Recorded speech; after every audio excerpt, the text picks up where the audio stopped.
of the tune. Again, there's just a tiny little ornament in there. And I think it puts more emphasis on the note somehow. It's fine, but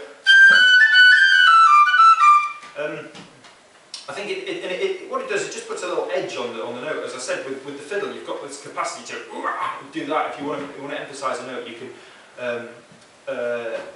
really dig your bow in hard.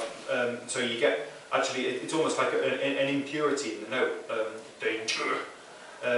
More scrubby sounding than a kind of elegant classical note would be.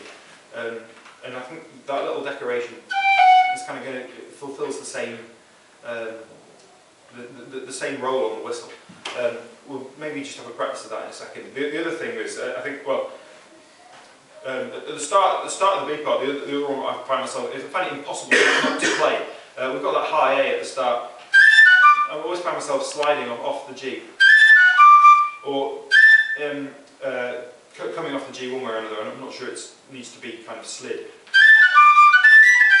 I'm not sure whether it's a natural aversion to the fact that we've got up to the high note where it's going to squawk, and you're just kind of softening the blow of it by coming from a slightly lower note. Or maybe it's to actually highlight that high A. A lot of tunes do something exciting at the start of the B part, and I don't know, maybe it's heralding that top note right at the turn it into a bit more of a kind of like a squawk. Anyway, we just try that, just going up into the B part. It's the subtlest of subtle things, isn't it? So what I'm interested in is the effect it has of highlighting that high A.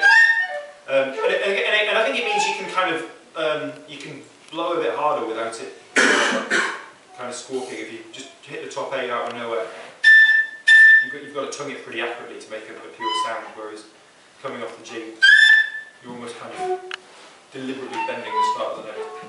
3, just that bar. 3, 4.